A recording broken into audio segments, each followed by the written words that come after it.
you ever get anxiety?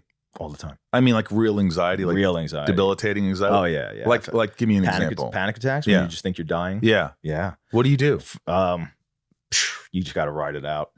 You write it out. You don't take any meds. You don't go see a doctor. You don't talk to a therapist. No. Never talk to a therapist. I try you too good for a therapist? Definitely not.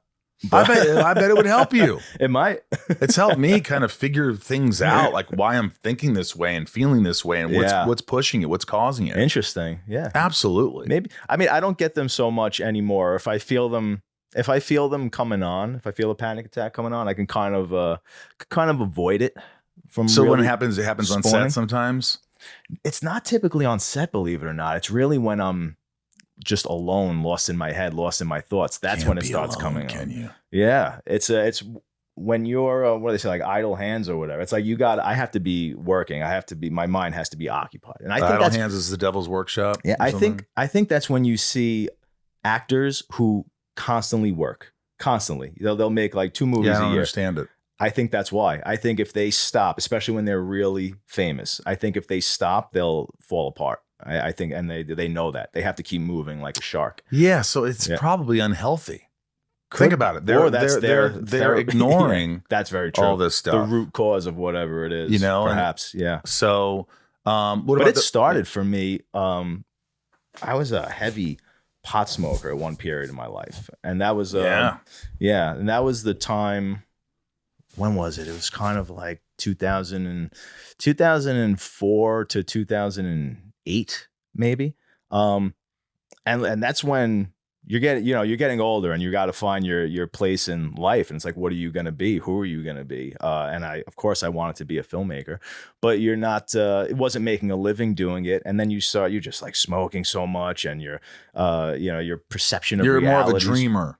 Yeah. And I overanalyze everything anyway. I mean, that's all I do with everything. I mean, as a filmmaker, as an artist, right?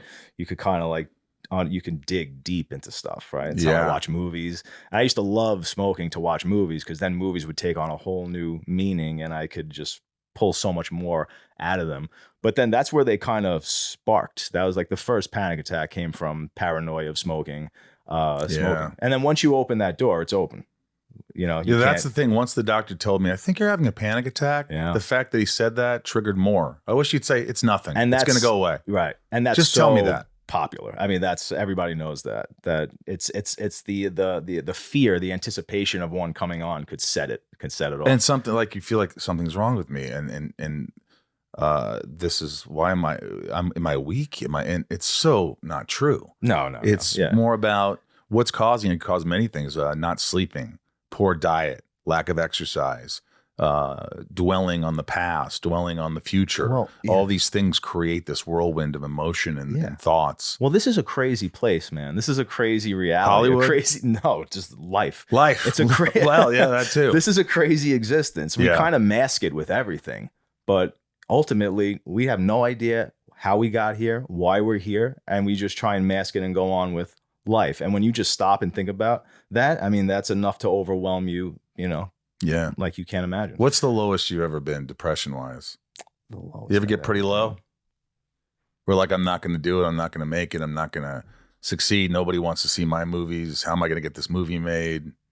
Yeah, I don't think to a point where I was sort of crippled or bedridden where I couldn't, but there's certainly been days where it's lasted, and it's the worst feeling in the world. I've certainly gotten that. You just talk to someone, or no? I just wait till eventually. It just you just wait. Yeah, I just wait. It's like Keanu Reeves was sitting where you were sitting, and I asked him, and I just remember Ryan. He goes, "Well, I just like to be by myself, just quiet, close my eyes, and I just think about it until I don't think about it anymore. That's it. Everything passes eventually. This too shall pass. Yes, too shall pass, man. Yeah. And I always say, I'm 41. I've been through all this shit before many, many, many, many, many times. I've been a nervous kid going to school like my whole life, I used to be so nauseous going to school. I hated going to school. Yeah. And you get through it. Like, I've been through the worst things. So that's I was going to say the worst things. I have not been through the worst things imaginable, even close. But I've been through all that. I've been through harsh anxiety and just terrible things. So that's your advice is